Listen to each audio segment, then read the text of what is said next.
Hello दोस्तों, welcome to my channel knowledgeable Prince. और आज हम बात करेंगे सॉन्ग ऑफ एक्सपीरियंस की, जो कि लिखा है विलियम ब्लेक ने। दोस्तों, सॉन्ग ऑफ एक्सपीरियंस जो है सॉन्ग ऑफ इनोसेंस का अपोजिट वर्स है, अपोजिट पैरा है, अपोजिट पोयम है।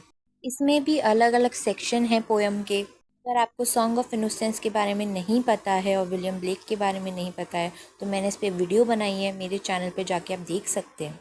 चलिए पोयम को समझते हैं लाइन बाय लाइन। अब पहला सेक्शन है पोयम का introduction. Hear the voice of bard who present past and future sees. ये जो स्पीकर है वो रीडर से बोल रहा है कि हमें बर्ड की वॉइस को हेयर करना चाहिए, सुनना चाहिए। तो सजेस्ट करती है हमें फॉलो करने के लिए मैसेज, एक विजनरी फिगर, इनसाइट। जो यहाँ पे बर्ड है डिस्क्राइब हुआ है एज समवन जिसपे एबिलिटी हो इवेंट्स और ट्रुथ जानने के, जो कि पास्ट में हुए हैं, प्रेजेंट में हो रहे हैं या फ्यूचर में होंगे। Whose ears have heard the holy word that walked among the ancient trees। यहाँ पर जो बार्ड है उसने एक डिवाइन मैसेज को सुना है कि यहाँ पे कोई था जो एशियन ट्रीज के तरफ के पास घूमा था, वॉक करी थी जिसने। ये लाइन शो करती है कनेक्शन को, विजडम को नेचर से। Calling the lapsed soul and weeping in the evening dew. ये लाइन सजेस्ट कर रही है दुख दर्द को। एक आत्मा जो है अपना जो रास्ता है वो खुद ढूंढ लेती है, जब वो दुखी होती है या फिर सैड होती है, इस स्टेट में होती है तब। That might control the starry pole and fallen light renew. जो बार्ड है ये कंट्रोल कर सकता है, इन्फ्लुएंस कर सकता है कॉस्मिक फोर्स को, डिवाइन फोर्सेस को, जो कि सजेस्ट कर रही है रेस्टोरेशन और इनलाइटमेंट को। आगे स्पीकर बोलता है, ओ अर्थ रिटर्न। यहाँ पे स्पीकर सजेस्ट कर रहा है अर्थ को कि वो अपनी हार्मनी स्टेट पे वापस आ जाए, जो कि डिवाइन प्रिंसिपल से चलती है। Arise from out the dew grass, night is worn and morn rises from the slumberous mass. यहाँ पे स्पीकर जो है अर्थ से रिक्वेस्ट कर रहा है कि वो अब जग जाए। इस लाइन का मतलब है कि जो डार्कनेस है वो दूर हो जाए और लाइट जो है वो आ जाए, बुराई चली जाए और अच्छाई आ जाए। Turn away no more, why wilt thou turn away? The steady flow, the watery shore is given thee till the break of the day। यहाँ पे स्पीकर जो है अर्थ से रिक्वेस्ट कर रहा है कि वो मुंह ना फेरे हमसे, डिवाइन डेस्टिनी या पर्पस है उसे वो फुलफिल करे, जिससे यूनिवर्स की ब्यूटी हमेशा वैसी की वैसी मेंटेन रहे। दोस्तों, इस सेक्शन में हमें पता चल रहा है कि अर्थ पे काफ़ी अंधेरा है, काफ़ी बुराइयां हैं, और स्पीकर रिक्वेस्ट कर रहा है डिवाइन फोर्सेस से वापस से यहाँ पे रोशनी ला सके, अच्छाई ला सके। नेक्स्ट सेक्शन है पोयम का अर्थ आंसर। अब जो अर्थ है उसका क्या जवाब है स्पीकर को, वो हम देखते हैं। अभी तक तो स्पीकर रिक्वेस्ट कर रहा था, अब अर्थ का आंसर क्या है। Earth raised up her head from the darkness dread and dare. अब जो अर्थ है वो इमर्ज होती है स्टेट ऑफ डार्कनेस से, फियरफुल डिस्पेयर से। वो अपना हेड जो है अपवर्ड लिफ्ट करती है। Her light fled stony dread and her locks covered with great despair. Earth की जो ब्राइटनेस है वो कहीं पे गुम हो गई है, खो गई है। अब उसके ऊपर जो है काफ़ी ज़्यादा फियर आ गया है, डर आ गया है। पे कहीं अर्थ जो है वाइब्रेंट हुआ करती थी, वो ग्रे हो गई है। इस लाइन का मतलब है अब वो होपलेसनेस हो गई है। प्रेजेंट ऑन वाटरी शोर starry jealousy does keep my Dan. इस लाइन में जो स्पीकर है वो अपने आप को इम्प्रेजेंट फील कर रहा है ना, वाटरी शोर। यहाँ पे एक जेलसी फील कर रहा है स्टार्स को लेकर। Cold and hoar weeping o'er I hear the father of the ancient men. Line में स्पीकर डिस्क्राइब करता है कोल्ड एंड ब्लीक टीयर्स को, आंसुओं को। वो अपने फादर की, एशियंट मैन जो है मीन्स गॉड की आवाज़ सुनता है।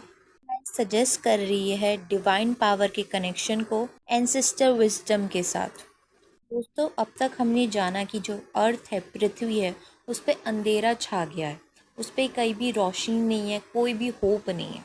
स्टेट जो है काफ़ी बुरी है। स्पीकर जो है यहाँ पे फील करता है कि पुराने टाइम पे जो है अर्थ फिर भी अच्छी स्टेट में थी, अच्छी स्थिति में थी। आगे हम जानते हैं पोयम में क्या लिखा है। Selfish father of men, cruel jealous selfish fear, can delight chained in night the virgins of youth and morning bear.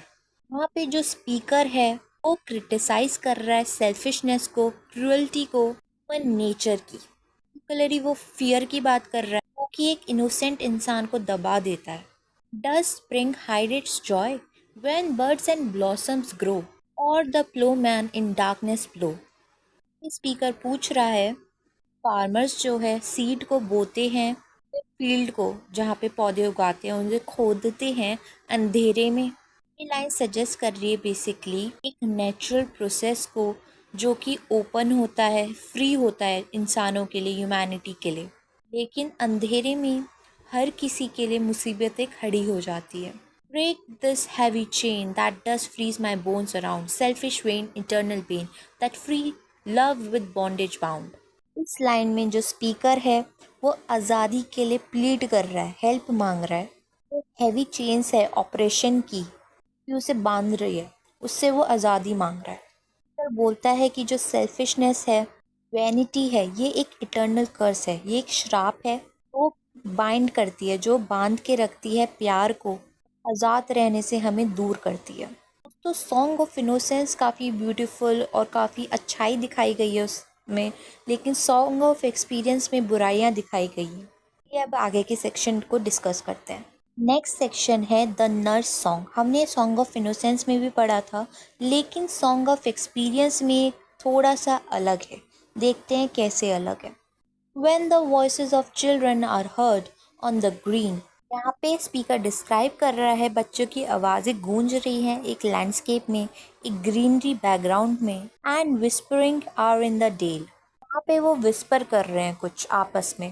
The days of my youth rise fresh in my mind, my face turn green and pale. यहाँ पे जो nurse थी song of innocence में, वो बच्चों को देख के काफ़ी खुश थी, उसको भी अच्छी सी फ्रेशनेस महसूस हो रही थी, काम महसूस हो रहा था, उसका जो हार्ट था वो एट पीस रेस्ट कर रहा था। लेकिन यहाँ पे जो नर्स है, जो केयर टेकर है या फिर जो मदर है, वो यहाँ पे जो है ये सोच रही है वो अपने टाइम पे जब वो जवान थी वो कितनी फ्रेश थी, उसका माइंड कितना फ्रेश था, वो कितनी खुश थी। और अब की स्टेट में जो उसका फेस है वो पेल हो चुका है, बिल्कुल फीका पड़ चुका है। तो जो बच्चे विस्पर कर रहे हैं वो उसी नर्स के बारे में विस्पर कर रहे हैं। यहाँ पे नर्स जो है फिर से बोलती है बच्चों से, then come home my children the sun is gone down. बच्चों को बोलती है कि घर आ जाओ, सन जो है ढल चुका है। And dews of night arise, रात हो रही है। तो उस सॉन्ग ऑफ इनोसेंस में तो बच्चों ने उस नर्स, क्योंकि खुश थी, वह हैप्पी थी, बच्चों के साथ अच्छी थी, तो बच्चों ने उससे आर्ग्यू किया था कि नहीं हमें खेलने दो। लेकिन यहाँ पे बच्चों ने कोई आर्ग्यू नहीं करा। इनफैक्ट जो नर्स है वो बच्चों को ये कहती है, your spring and your day are wasted in play and your winter and night in disguise. वहाँ पे जो नर्स है काफ़ी नेगेटिव है, बच्चों से कह रही है कि तुम्हारी जो छुट्टियां है, तुम्हारी जो स्प्रिंग हॉलीडेज थी, और एक एक दिन तुमने वेस्ट किया है खेलने में, तुमने नेग्लेक्ट किया है इम्पोर्टेंट लाइफ के लेसन को, टास्क को। अगर तुम ऐसे ही वेस्ट करते रहे तुम्हारे एक एक दिन को, तो तुम्हें ज़िंदगी में काफ़ी बुरा, तुम रिग्रेट करोगे कि हमने अपना टाइम वेस्ट क्यों करा। तो आप समझ सकते हो कि नर्स यहाँ पे काफ़ी नेगेटिव है, उसमें नर्स जो है काफ़ी पॉजिटिव थी। यही डिफरेंस है सॉन्ग ऑफ एक्सपीरियंस का और सॉन्ग ऑफ इनोसेंस का। दोस्तों बाकी के सेक्शन नेक्स्ट वीडियो में डिस्कस करेंगे। तब तक के लिए हमारी वीडियो को ज़रूर लाइक करें, शेयर करें और सब्सक्राइब करना ना भूलें। Thank you.